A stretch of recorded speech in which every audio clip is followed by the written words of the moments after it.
Hi friends, അസ്സലാമു അലൈക്കും. Welcome back. ഇന്ന് നമുക്ക് ട്രേസ്ലെച്ചസ് കേക്ക് പുഡിംഗ് അഥവാ 3 മിൽക്ക് കേക്ക് പുഡിംഗ് ഉണ്ടാക്കാം. ഓവനില്ലാത്തവർക്കും എല്ലാവർക്കും വീട്ടിൽ ചെയ്യാൻ പറ്റുന്ന രീതിയാണ് ഞാൻ കാണിക്കുന്നത്. നമുക്കതൊന്ന് സ്റ്റൗ ടോപ്പിൽ ഉണ്ടാക്കാം. അപ്പോൾ അതിന് വേണ്ടിയിട്ടുള്ള ഇൻഗ്രീഡിയൻസ് എന്തൊക്കെയാണെന്ന് നമുക്ക് നോക്കാം. കേക്കിന് വേണ്ടി നമുക്ക് 1 കപ്പ് മൈദ, 3/4 കപ്പ് പഞ്ചസാര, 1/4 കപ്പ് പാല്, പിന്നെ 3 മുട്ടയുടെ വെള്ള, 3 മുട്ടയുടെ മഞ്ഞ, ഒരു നുള്ള് ഉപ്പ്, ഒരു 1/2 ടീസ്പൂൺ വാനില എസൻസ്, പിന്നെ 1 ടീസ്പൂൺ ബേക്കിംഗ് പൗഡർ. ഇനി നമുക്ക് സോസിന് വേണ്ടി എന്തൊക്കെയാണ് വേണ്ടതെന്ന് നോക്കാം. ഇതിന് വേണ്ടി നമുക്ക് 3 മിൽക്ക് വേണം. പേര് പറയുന്ന പോലെ 3 മിൽക്ക് കേക്ക് എന്ന് പറയുന്ന പോലെ 3 മിൽക്ക് വേണം. അതിന് 1 cup fresh milk, 1 cup milk made, പിന്നെ 1 കപ്പ് ഇവാപ്പറേറ്റഡ് മിൽക്ക്. ഞാനിവിടെ റെയിൻബോ ആണ് യൂസ് ചെയ്തത്. നിങ്ങൾക്ക് ഇഷ്ടമുള്ള ഏത് ബ്രാൻഡ് വേണമെങ്കിലും യൂസ് ചെയ്യാം. ഇനി നമുക്ക് കേക്ക് ഉണ്ടാക്കുന്നതിലേക്ക് കടക്കാം. അതിന് വേണ്ടി ഒരു ക്ലീൻ ബൗൾ എടുത്ത് നമുക്കൊരു അരിപ്പയിലേക്ക് കൂടി നമ്മുടെ മൈദയും ബേക്കിംഗ് പൗഡറും ഉപ്പും കൂടി ഒന്ന് സിഫ്റ്റ് ചെയ്തെടുക്കണം. അതിനുവേണ്ടി അരിപ്പ വെച്ച് അതിലേക്ക് 1 കപ്പ് മൈദയും 1 ടീസ്പൂൺ ബേക്കിംഗ് പൗഡറും 1 നുള്ള് ഉപ്പും ഒന്ന് ചേർത്ത് നമുക്ക് അരിപ്പയിലേക്ക് കൂടി അരിച്ചെടുക്കാം. ഇനി ഒരു ക്ലീൻ ആൻഡ് ഡ്രൈ ബൗൾ എടുത്ത് അതിലേക്ക് നമുക്ക് മുട്ടയുടെ വെള്ളം ചേർത്ത് ബീറ്റ് ചെയ്യാം. ഈ ബീറ്റ് ചെയ്യുന്ന പാത്രത്തിൽ വെള്ളത്തിൻ്റെ അംശം ഉണ്ടെങ്കിൽ നമുക്ക് നല്ലപോലെ മുട്ടയുടെ വെള്ളം വിപ്പ് ചെയ്ത് കിട്ടില്ല. അപ്പം വെള്ളമൊന്നും പാടില്ല. നല്ല ക്ലീൻ ആയിട്ടുള്ള ബൗളായിരിക്കണം. അതിന് നല്ലപോലെ ഒന്ന് ബീറ്റ് ചെയ്ത് വിപ്പ് ചെയ്തെടുക്കണം. എഗ് വൈറ്റ് ഒന്ന് പതഞ്ഞ് വരുന്നേരം അതിലേക്ക് നമ്മൾ നേരത്തെ എടുത്ത് വെച്ച 3/4 കപ്പ് പഞ്ചസാരയിൽ നിന്നും കുറച്ചായിട്ട്, അതായത് 3 പാർട്ടായിട്ട് നമുക്കതിലേക്ക് പഞ്ചസാര ചേർത്ത് കൊടുത്ത് ബീറ്റ് ചെയ്യാം.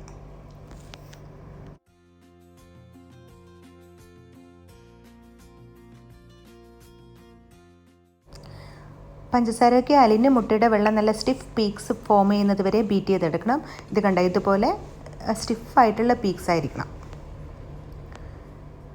ഇനി നമുക്കിതിലേക്ക് മുട്ടയുടെ മഞ്ഞ ഓരോന്നോരോന്നായി ചേർത്ത് ബീറ്റ് ചെയ്ത് കൊടുക്കാം. എല്ലാം ഒരുമിച്ച് ചേർക്കരുത്, 1 by 1 ആയിട്ട് ചേർത്ത് ബീറ്റ് ചെയ്തെടുക്കണം.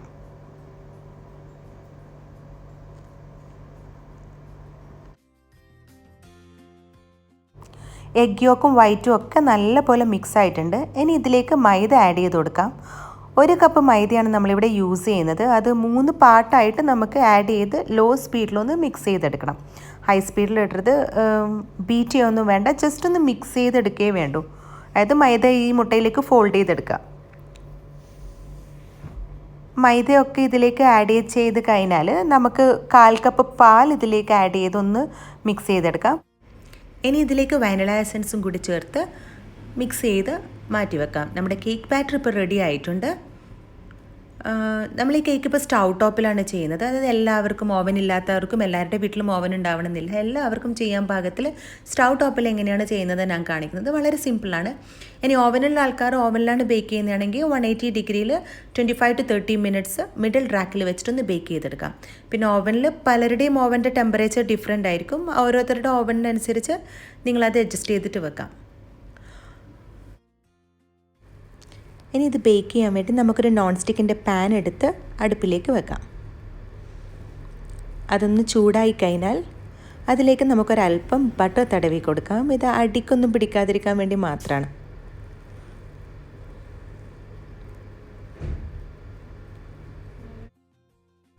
ഇനി നമ്മൾ തയ്യാറാക്കി വെച്ച ബാറ്റർ ഇതിലേക്ക് നമുക്ക് ഒഴിച്ചു കൊടുക്കാം. ഒന്ന് ടാപ്പ് ചെയ്ത് കൊടുക്കുക. ഇത് എയർ ബബിൾസ് ഒക്കെ ഉണ്ടെങ്കിൽ പോകാൻ വേണ്ടിയിട്ടാണ്. ഇനി ഇതൊരു ഹൈ ഫ്ലെയിമിൽ 1 മിനിറ്റ് മുതൽ 2 മിനിറ്റ് വരെ വെച്ചതിന് ശേഷം നമുക്കിതൊരു ലോ ഫ്ലെയിമിൽ 20 മുതൽ 25 മിനിറ്റ് വരെ വെച്ച് ബേക്ക് ചെയ്തെടുക്കണം. ഇനി നമുക്ക് സോസ് തയ്യാറാക്കിയെടുക്കാം. അതിനുവേണ്ടി 1 cup evaporated milk, 1 cup milk made, പിന്നെ 1 കപ്പ് ഫ്രഷ് മിൽക്കും ചേർത്ത് നല്ലപോലെ മിക്സ് ചെയ്തെടുക്കാം. അപ്പം നമ്മുടെ സോസും റെഡി ആയി കഴിഞ്ഞു. ഇപ്പോൾ കേക്ക് അടുപ്പിൽ വെച്ചിട്ട് ഏകദേശം ഒരു 25 മിനിറ്റ് കഴിഞ്ഞു. ഇനി നമുക്കതെന്തായെന്ന് നോക്കാം. കേക്കൊക്കെ പാകത്തിനായിട്ടുണ്ട്. നമുക്കെന്നാലും ഒരു സ്ക്യൂവർ കുത്തി നോക്കിയിട്ടൊന്ന് നോക്കാം. ക്യൂറൊക്കെ ക്ലീനാണ്. അപ്പോൾ കേക്ക് കുക്ക്ഡാണ്. നമുക്കതൊന്ന് തിരിച്ചു കൊടുത്ത് തീ ഓഫ് ചെയ്യാം. കേക്ക് തണയുന്നത് വരെ കാത്തു നിൽക്കാം.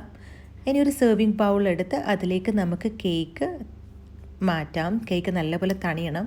ഇനി നല്ലപോലെ ഒരു ഫോക്ക് എടുത്ത് ഒന്ന് കുത്തി ഹോൾസ് ആക്കാം. നല്ലപോലെ ഫുൾ റഫായിട്ട് അങ്ങടും ഇങ്ങടും എല്ലാം കുത്തി ഹോൾസ് ആക്കണം. നല്ലപോലെ പോക്ക് ചെയ്തതിന് ശേഷം നമുക്കതിലേക്ക് നമ്മുടെ 3 മിൽക്ക് സോസ് ആഡ് ചെയ്ത് കൊടുക്കാം. കുറച്ചായിട്ട് ആദ്യം ആഡ് ചെയ്യാം, പിന്നീട് കുറച്ച് നല്ലപോലെ അത് ആഡ് ചെയ്യണം. ഏകദേശം അതിൻ്റെ 1/4 ഭാഗത്തോളം, കുറച്ച് ഭാഗം മാത്രം ഫൈനൽ സെർവിങ് സമയത്തേക്ക് റിസർവ് ചെയ്തിട്ട് ബാക്കിയെല്ലാം ഇതിലേക്ക് ഒഴിച്ചു കൊടുക്കണം. നല്ലപോലെ ഒന്ന് ഒഴിച്ച് അതിൽ കേക്ക് മൊത്തം അതിൽ സോക്ക് ചെയ്ത് വെക്കണം. കേക്ക് കുറച്ചും കൂടി ഒന്ന് വലുതാവും. ഈ പാലെല്ലാം അകത്തേക്ക് പോയിട്ട് കുറച്ചൊന്ന് കേക്കൊന്ന് പൊന്തി വരും. നല്ലപോലെ കേക്കിൽ സോസ് ഒഴിക്കുക. ആ കേക്ക് മൊത്തം സോസ് കുടിച്ച് വീർത്ത് വരണം.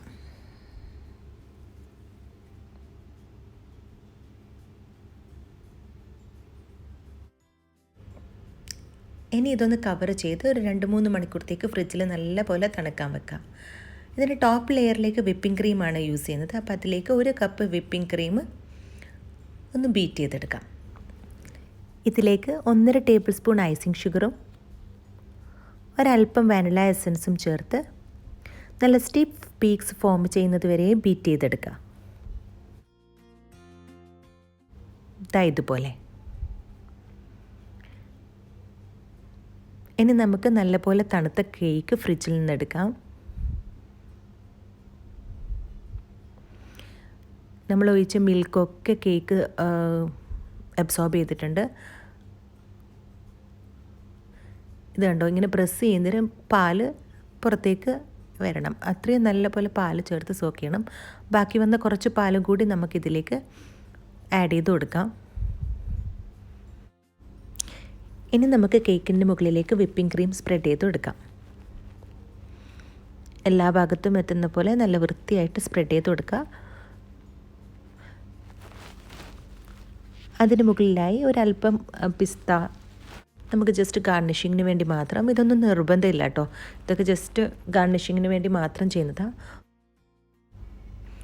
മിനിമം 1 മണിക്കൂറെങ്കിലും നമുക്കിതൊന്ന് ഫ്രിഡ്ജിൽ വെക്കണം. 1 മണിക്കൂറിന് ശേഷം നമുക്കിതെടുത്ത് കവർ റിമൂവ് ചെയ്ത് സെർവ് ചെയ്യാം. അപ്പോൾ നമ്മളടുത്ത് ബാക്കി വന്ന സോസ് നമുക്ക് സെർവിങ് ബൗളിലേക്ക് മാറ്റാം. അങ്ങനെ നമ്മുടെ ക്രീമി ആൻഡ് ഡെലീഷ്യസ് ആയിട്ടുള്ള ട്രേസ്ലെച്ചസ് കേക്ക് ഇവിടെ തയ്യാറായി കഴിഞ്ഞു. ഇത് വളരെ സോഫ്റ്റ് ആയിട്ടുള്ളൊരു കേക്ക് പുഡിങ്ങാണ്. ശരിക്കും മെൽറ്റ് ഇൻ ദ മൗത്താണ്. എല്ലാവരും ഇതൊന്ന് ട്രൈ ചെയ്ത് നോക്കാം. വളരെ ഈസിയാണ്. ഇതുണ്ടാക്കാൻ വേണ്ടി ഒരു ബേക്കിംഗ് എക്സ്പേർട്ട് ആവണമെന്നൊന്നുമില്ല. ആർക്കും വീട്ടിൽ എളുപ്പത്തിൽ ഉണ്ടാക്കാൻ പറ്റുന്നതാണ്. ഓവൻ ഉണ്ടെങ്കിലും ഇല്ലെങ്കിലും ഒക്കെ എളുപ്പത്തിൽ വീട്ടിലിത് ബേക്ക് ചെയ്തെടുക്കാം നമുക്ക്.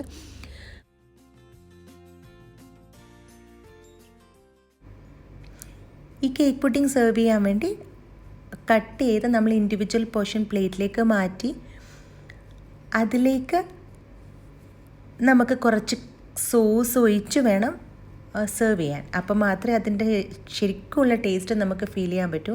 ശരിക്കും ഈ കേക്ക് നമ്മൾ വായിലിട്ടാൽ ഇങ്ങനെ അലിഞ്ഞു പോകണം. അത്രയും സോസി ആയിരിക്കണം ഈ കേക്ക്. നല്ലപോലെ സോസ് ഇടണം. അപ്പം നമ്മൾ കേക്കിലേക്ക് ആദ്യം തന്നെ സോസ് ഒഴിക്കുന്നതിന് മുമ്പ് ഒരല്പം സോസ് നമുക്ക് ഫൈനൽ സെർവിങ് ടൈമിലേക്ക് വേണ്ടി മാറ്റി വെക്കണം. വിപ്പിംഗ് ക്രീം തയ്യാറാക്കുമ്പോൾ 2-3 കാര്യങ്ങൾ ശ്രദ്ധിച്ച് കഴിഞ്ഞാൽ നമുക്ക് നല്ല സോഫ്റ്റ് പീക്സുള്ള വിപ്പിംഗ് ക്രീം കിട്ടും. അതിനുവേണ്ടി ആദ്യം നമ്മൾ ചെയ്യേണ്ടതെന്ന് വെച്ചാൽ നമ്മൾ വിപ്പ് ചെയ്യാൻ പോകുന്ന പാത്രം നല്ല ക്ലീൻ ആൻഡ് ഡ്രൈ ആയിരിക്കണം.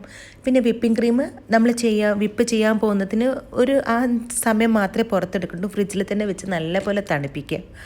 അതുപോലെ തന്നെ നമ്മുടെ പാത്രവും നമ്മൾ ബീറ്റ് ചെയ്യാൻ ഉപയോഗിക്കുന്ന ബീറ്ററും ഒന്ന് വിപ്പ് ചെയ്യുന്നതിന് മുമ്പ് ഒന്ന് ഫ്രീസറിൽ വെച്ച് നല്ലപോലെ തണുപ്പിച്ചെടുക്കുക. ഈ 3 കാര്യങ്ങളും നമ്മൾ ചെയ്താൽ നമുക്ക് നല്ല സോഫ്റ്റ് പീക്സുള്ള വിപ്പിംഗ് ക്രീം പെട്ടെന്ന് തയ്യാറായി കിട്ടും. പിന്നെ അതുപോലെ തന്നെ വിപ്പിംഗ് ക്രീം ഒരുപാട് നേരം നമ്മൾ ബീറ്റ് ചെയ്യാൻ പാടില്ല. ഒരു വിപ്പിങ്ങിൻ്റെ സ്റ്റേജ് കഴിഞ്ഞാൽ പിന്നെ നമ്മുടെ വിപ്പിംഗ് ക്രീം മാറി അത് ബട്ടറായി പോകും. അപ്പോൾ അതൊന്ന് ശ്രദ്ധിക്കുക. അപ്പോൾ നിങ്ങൾക്ക് എല്ലാവർക്കും എൻ്റെ വീഡിയോ ഇഷ്ടപ്പെട്ടെന്ന് കരുതുന്നു. അപ്പോൾ ഇൻഷാ അല്ലാഹ് അടുത്ത റെസിപ്പിയും വീഡിയോയുമായി വീണ്ടും കാണുന്നത് വരെ ടേക്ക് കെയർ. ബൈ.